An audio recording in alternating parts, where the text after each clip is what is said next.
Все началось с того, что я очнулся на опушке леса. Голова гудела, как будто в ней размещался целый оркестр ударных инструментов. Вокруг валялись остатки нашего пикника, пустые бутылки, обрывки фольги от шашлыков, кусок колбасы, который кто-то даже не успел съесть. Но самое жуткое, никого из моих друзей не было видно.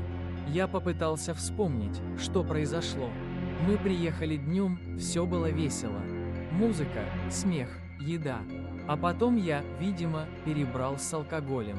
Последнее, что помню, я сидел у костра, а в голове все плыло. После этого полный провал. Когда я поднялся на ноги, стало еще страшнее. Лес вокруг был мертво тихим. Только шорох ветра в кронах деревьев да редкие крики ночных птиц. Никаких следов людей, ни машины, ни палатки, ничего. Телефон исчез, хотя я точно помнил, что брал его с собой. Первым делом я решил осмотреть окрестности. Подумал, может, друзья пошли прогуляться или спрятались, чтобы напугать меня. И вот тут начинается самое странное. Я пошел вдоль реки, которая протекала недалеко от нашей стоянки. В какой-то момент услышал плеск воды. Подумал, может, это кто-то из ребят решил искупаться. Но когда я подошел ближе, то увидел старика. Он стоял по колено в воде, одетый в какие-то странные лохмотья.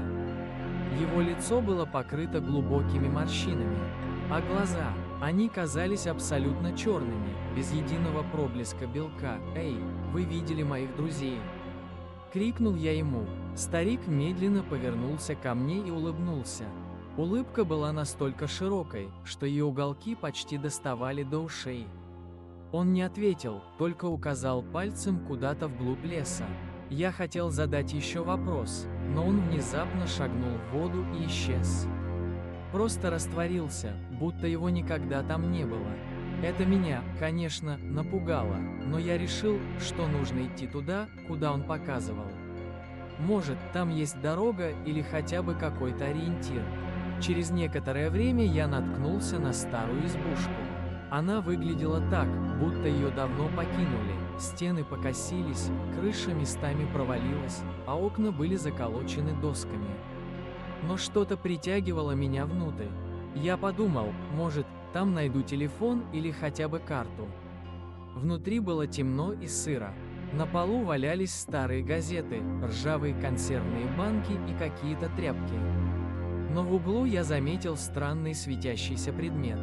Когда подошел ближе, понял, что это старинное зеркало. Оно было покрыто пылью, но в центре оставалось чистым, и в нем отражалось что-то странное. Вместо моего лица я увидел лес, будто кто-то снимал его камерой. Но этот лес был другим, более темным, более плотным, словно он был живым. Я отшатнулся, а зеркало вдруг треснуло.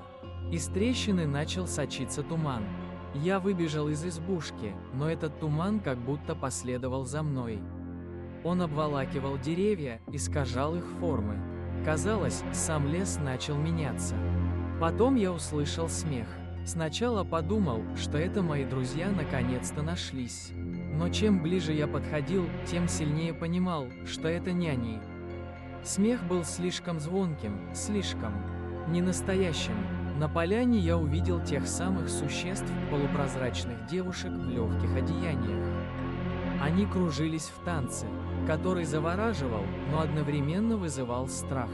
Их движения были плавными, но что-то в них казалось механическим, будто они исполняли ритуал. Я случайно наступил на ветку.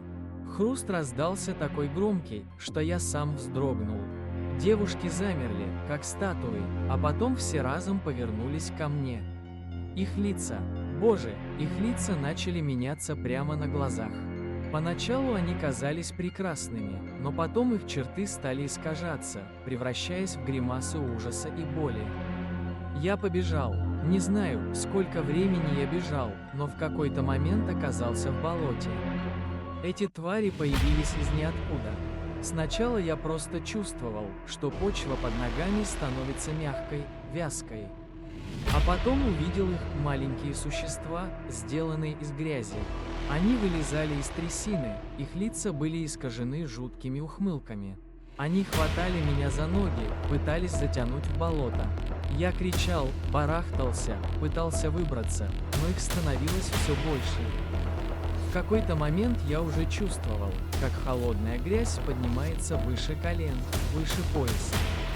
И тут случилось что-то странное. Я услышал голос. Это был тот самый старик из реки. Он стоял на краю болота и говорил что-то на непонятном языке. Его слова эхом разносились по лесу, а грязевые существа начали отступать.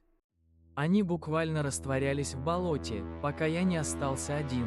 Очнулся я утром возле нашей машины. Друзья спали в палатке. Они сказали, что искали меня всю ночь, но не могли найти. Когда я рассказал им свою историю, они только посмеялись. «Ты, наверное, перебрал», — сказали они. Но знаете, что самое страшное? Когда я принял душ, вода не смывала эту грязь с моего тела. Она въелась в кожу, как будто стала частью меня. Иногда по ночам я просыпаюсь от того, что чувствую, как она начинает шевелиться. А в зеркале я вижу, как моя кожа покрывается трещинами, будто я тоже превращаюсь в одно из тех существ.